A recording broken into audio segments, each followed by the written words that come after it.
A few months ago, I started Dark Souls 3, and it wasn't very fun. I spent all my time running and dying. I'd run up to a big knight, I'd stab him, and then I'd run away. Die, run, stab, run, die, stab, run, hide, stab. The cycle went on, and it went on for about 3-ish hours, and then I quit. I quit the game. No, thank you. I was always kind of against the idea of playing the Souls games because just the idea of spending hours upon hours fighting these crazy tough bosses, it seemed kind of like a waste of time to me. That's just how my brain works. But after Elden Ring came out and I got all the 10 out of 10, best game of all time awards, all that crazy stuff, I decided, okay, maybe I'll give it a chance. And besides, what kind of gamer would I be if I didn't diversify my taste? Not a real one, that's for sure. And I want to be a real one. I'm trying to be real. And how did my playthrough go?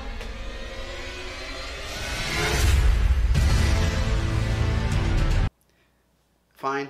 It was alright. I don't think I'm a particularly good gamer skill-wise, and there were a lot of sections in this game I really struggled with. Pretty much whenever I wasn't fighting a boss, I'd say to myself, hey, this is actually pretty fun.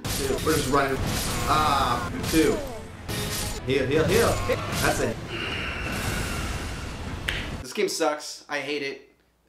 Gotham Knights is way better. I got very just frustrated when things would kill me. To the point where there were some boss fights, I just walk up to the boss and I just stand there and just let him kill me. I'm just waiting for it. I wanted to quit several times, even using the release of God of War Ragnarok as my big final excuse. Okay, this is why I'm done playing the game. I gotta play God of War now. I gotta play God of War. Quitting at the fire giant, that's fine, right? That's pretty good, right? That's almost done. How did I get to the fire giant, you ask?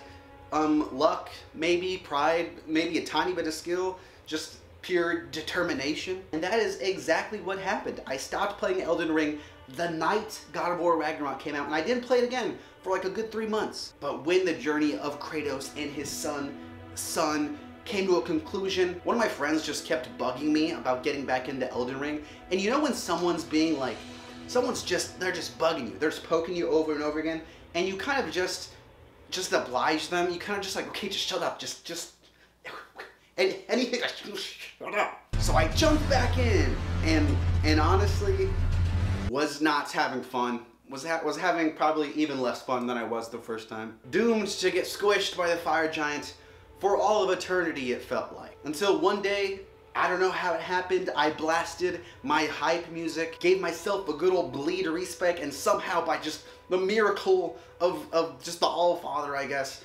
I managed to kill this guy. Still don't really know how. And with the fire giant dead, I stopped for a second and I was like, wait a second,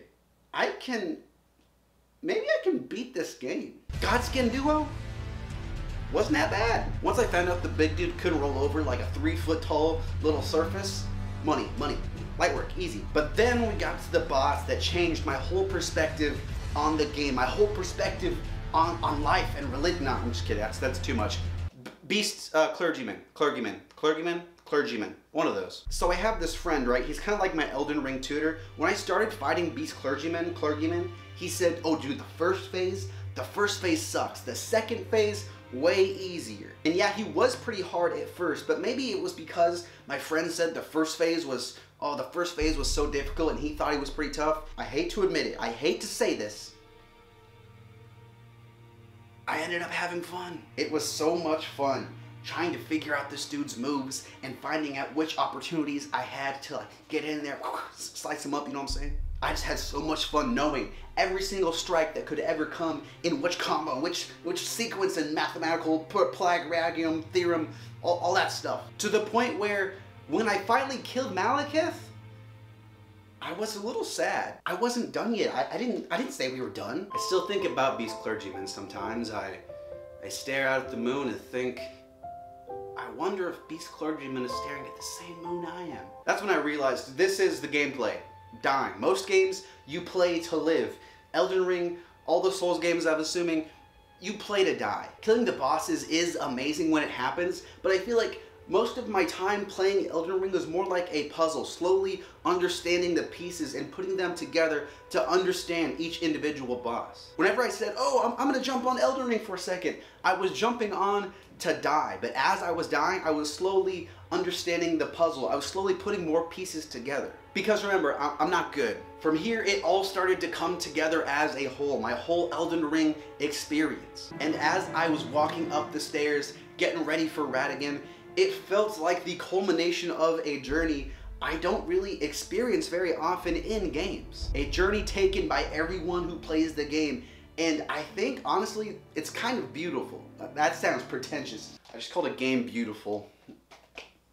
Stop it, dude. Everyone learns to dodge the same moves of the same bosses at the same difficulty, and I think there's something very pure about that. When you're talking to a homie and they go, oh man, Margit sure was tough, you know exactly what they're talking about. In other games, people have to go, oh, that boss was pretty easy, but like I was playing on easy mode, or oh, yeah, he was really tough, but oh yeah, I was on like, give me God of your mom mode. That's not here in Elden Ring, and I love it. Everyone's equal. Everyone's equality, guys. Equality. Is Elden Ring the best game of the year? In my opinion, is it the best top 5 games of all time? This dude loves Elden Ring. It's probably like it's top 3 games of all. No, not for me.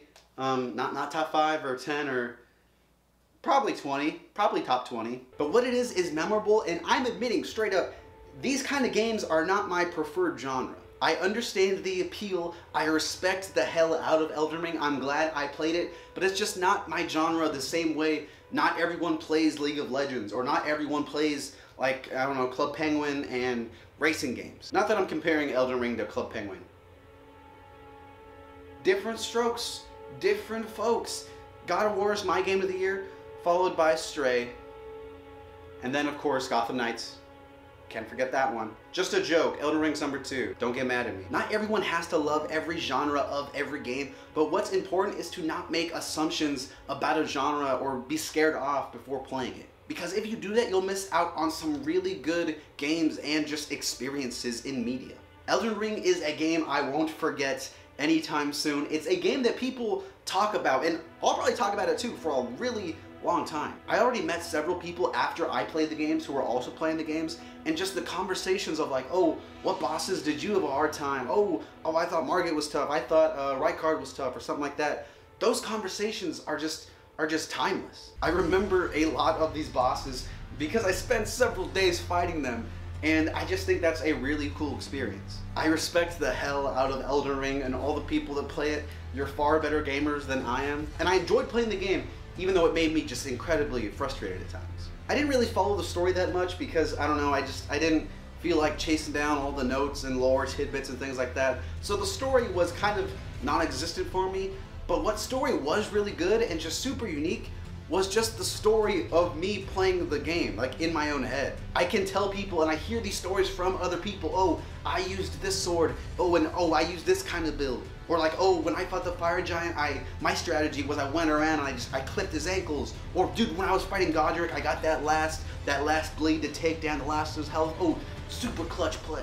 Everyone has their stories and everyone understands each other's stories. And that's super unique, and oh man, I love it. In some ways, it's more immersive than a lot of RPG and other kind of games like that. All of those stories, those interpersonal connections with Elden Ring, some of those stories are better than stories I play in games actually written by people with full-on cutscenes and dialogue options and all these trees and so many trees. Shout out to the Erd tree though. That's a good tree. I think so. I didn't follow the story. It was an awesome experience, and I recommend it to everyone. You'll learn a lot about gaming and perseverance and learning from failure, and you'll learn a little bit more about yourself too. All thanks to one person, or dare I say...